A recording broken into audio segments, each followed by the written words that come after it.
Hi, we're here today with Lajon Witherspoon of the highly successful band Sevendust. I'm Kellie Levans and this is Rochelle. Thank you for taking your time with us to this, well, almost evening here in Wisconsin at the Broad Stop. It's a pleasure. Thank you guys for taking the time to do this. Very cool. Well, we have one question because, you know, being in the media, we hear all your interviews, we read all the articles. So I really bet you get sick of the same questions over and over. All right. So this one, I'm hoping you could give us a little insight. How did Sevendust get its name? Oh, that's a good one. Let's see. Vinny showed up one day. We were kind of tossing around ideas. We were just starting out, and we were going through several changes from Rumble Fist to Crawl Space. A guy tried to sue us, and he came in and had a bottle of Sevendust. That's what it's called. It's a pesticide. I said, "Hey, Mike, why don't we call her name Sevendust?" That's cool. And it kind of came together like that. So that's really I kind of interesting. think it kind of manifested over the years into literally a very heavenly and lucky number. I remember the first time I heard it, that name caught my attention. Right on. All right. Very cool. Ross has a couple things he'd like to ask you. I was actually curious about Clint coming back. How's that been, and how did that come about? That's great. You know, I think just with anything, Clint was our original guitar player. You know, the seed was started with him, so it's great to have that original sound back. That makes sense. You know, anyone can do it, but as long as you have the five that started it together, you can't deny that sound, if that makes sense. It does. How many years have you been together? I don't know. Maybe, let's see, I was 21 when we signed a record deal. I'm 40 now. We started, I was 20 years old, so how long will that? Wow. Also know it's an incredibly long time to get along with 4 other people, and amazing. Now, I saw that Blackout the Sun is produced by all 5 of you. Is that true? Yeah, that's how we do it. Well, you know, it's good sometimes to have someone come in and police what's going on when you have so many creative people in a situation. But this time we took off the time, and we wanted to go in, and we didn't want to have anything written, so we just went in and we worked together as a band like we are. And, we went in from 12 noon until 12 midnight every day except for Saturdays, and we go right back in on Sunday for 31 days. And that's how we came up with Blackout the Sun. And was that in New Jersey? Yes. That took place? Yes, at Architect Studios in Butler, New Jersey. What up? Murder bar in the house. Awesome. Now, Wisconsin here, we're having a heat wave. Did you just move through it the entire tour? Yeah, we're pretty much on a heat wave every single day of this tour, and this is actually easy right here because we've been playing outside for festivals. Oh. It's been crazy hot. Yesterday was incredible, but it's just good. I love the heat. I'm a summertime baby. What's up? That's awesome. Is there anything else we wanted to ask Lajon before we let him get on his sound checks and on to the stage? Well. Curious, what's been one of the biggest highlights of your career so far? Whether it's a show or a tour or something. Oh man, you know, every night for me is a highlight, just because I wake up, it's like I feel like I'm dreaming still. You know, I'm living my dream, but I wake up sometimes and I'm like, I get to do this. You know, sometimes you complain, you're tired and everything, but at the end of the day, I would never take this for granted. It's very, very lucky. And I feel like I'm a part of something that's magical. You are. How long have you been on the road on this leg?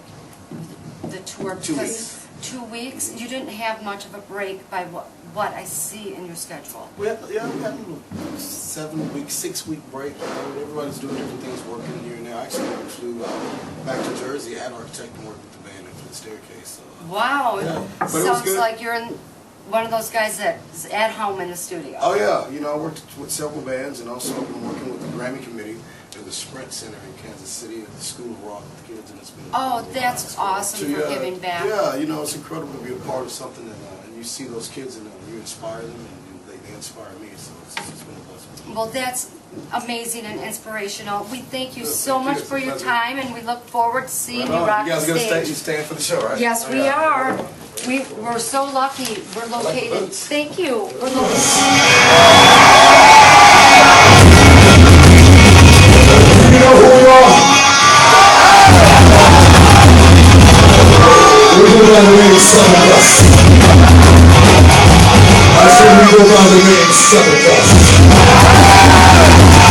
Would you like to hear a new song from down the back of his heart? Would you like to hear a new fucking song?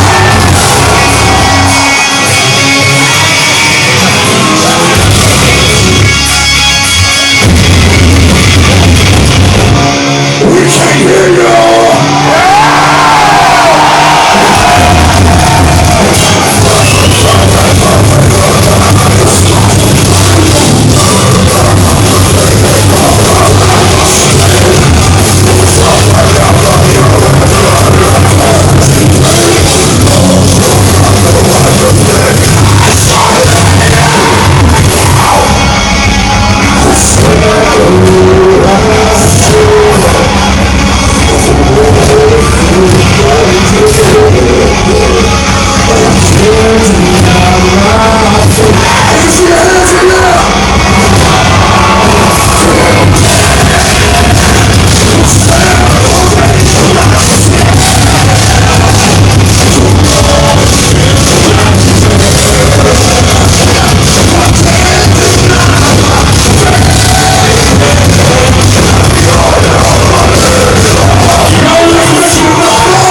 Levans from the Milwaukee Rock Music Examiner. We're here at the Broad Stop in Kenosha, Wisconsin with Joey, Chicago, and Blake. And Ross is here also to help us interview this great band out of Memphis. Yes, ma'am. Did you both grow up in Memphis? Actually, no. I grew up in Little Rock, Arkansas, and he's from Chicago, Illinois. Really? So on the internet, the Memphis is incorrect information? Oh no, the band's from Memphis. Oh, okay. We got together there a long time ago. Joey got sent there for various reasons, and I moved there. You got sent to Memphis? Yeah, for rehab. Oh, okay. Like, you can't say that. Yeah. Whatever. Anyways, that's how we met, though. I mean, I'm glad he did, because if he didn't, then I don't know what we were doing. Exactly. You know. And how many years have you known each other and been playing together? I can't even put a number on it. I don't know. 14. Too long. 14 in our minds. That just makes it sound old. Yeah. And now, out of those 14 years, how many songs have been on the Billboard charts? I don't know. I'm not really a Billboard chart follower. Really? So, I mean, I know we've had That's songs not on your the job. charts. Right? I don't want to misquote, because I know our label guy is sitting over there with his camera going, So, I mean, yeah, right. we've had charting songs. I know that. Well- But that's not. We've had more than one. Okay, well, that'll be our challenge to find that out. And Ross here has a really interesting question. I'm dying to know the answer. I was curious about the artwork on the new album. It's really distinct and it stands out. It's actually pretty neat. Care to talk about it? Time and pressure. Yeah, actually, we had a wonderful experience of working with someone who's all the way across the other end of the world, and Blake and I had talked about a very specific idea of what we wanted, and we really seriously rummaged through, I would say, pages and pages of artwork on the internet, and, you know, different sites like DeviantArt. We found this guy, Dimitri Luque, and he's from Uzbekistan, Wow, I never even in heard old of Russia. it. He's just an incredible young 20s artist, and just the power of the internet. I emailed him, and we talked about what we wanted it to look like, and then sent over the idea, and he came It's back with that, and we just very thought it was sweet. beautiful. That was cool. We always talked about that we wanted a distinctive art, like you said, for Egypt Central, much like Alex Gray is to Tool, Okay. or you know, many other artists who connect themselves with the band. So we wanted to have that. Now, something here I was really interested in. I read in one of your recent interviews that Time and Pressure was really about that time of your life. Now, what was the pressure? What was the driving force behind what I'd like to say is slightly concept album? We'd like to relate what happened to our previous band to like being in prison or to being held down or some kind of situation where you can't do what you want to do because of something in your way. Oh, that's And, amazing. Time and Pressure is basically like our way of saying that we're going to chip away at this obstacle over time with a little amount of pressure for as long as it takes, and eventually get through it. And that's what the record is about. It's our breakthrough of that obstacle of you know, building something for 10 years and then it just being, you know, drastically held to a stop. So Exactly. Now, the way I'm kind of relating to this is that it's a breaking free experience for you from the status quo, let's say, or what gives you creative energies and complete control. Is it truly recorded in your kitchen? Oh, not in the kitchen, close, in the living room. Oh, okay. Yeah, yeah, because Blake engineered and you know, really produced most of the record. I would say 85% of it, which is just something he's been working on for years, preparing us really for this moment. Awesome. But it kept us from having too many people kind of influencing and poking on what we should write or how we should write. That was really important to him and I, because that's what we did for the last 10 years, was have everybody tell us how we should do things after we had written songs. And so this was the most honest and authentic version of our music that we could present. Well, it's getting some great radio play. We hear it every day on 95.1, and we're always like, oh, there's Devour the Day. thanks, 95.1. Yeah, yeah. And I'm sure you're being played worldwide. Ross, is there anything else that we didn't cover? Oh, yeah, one thing right there. I kind of would like to know a little bit deeper about what your new creed is with Devour the Day. Our new creed?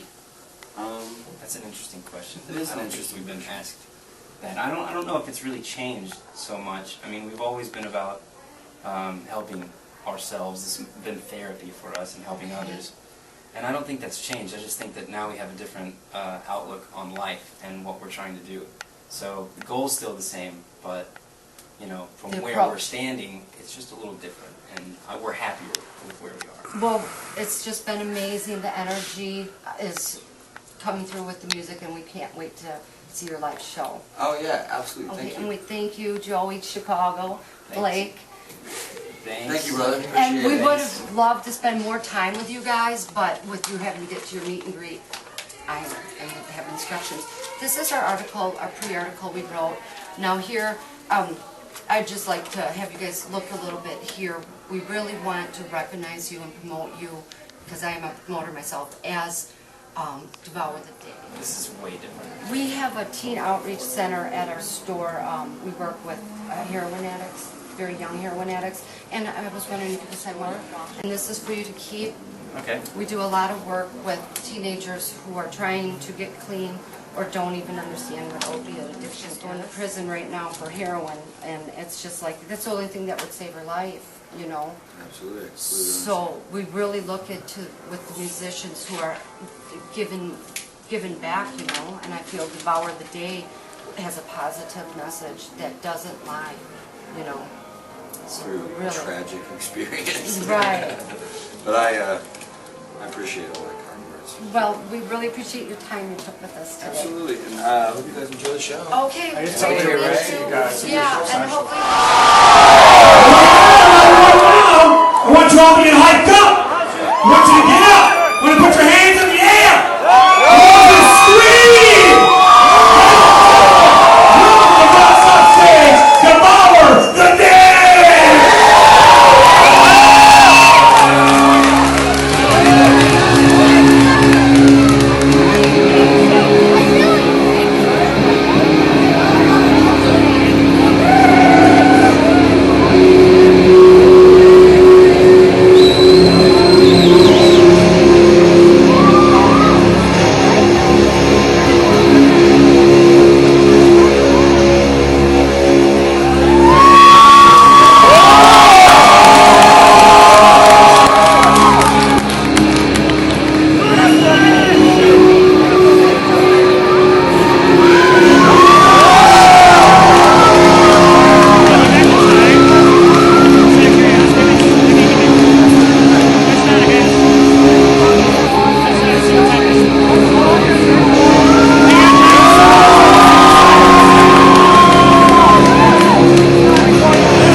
I got something that'll warm you up.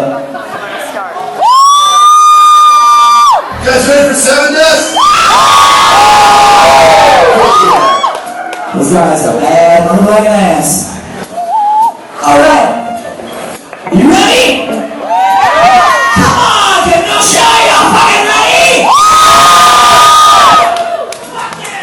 Eyes that see you are the eyes that need you. Watching you always, it keeps me alive.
Sevendust.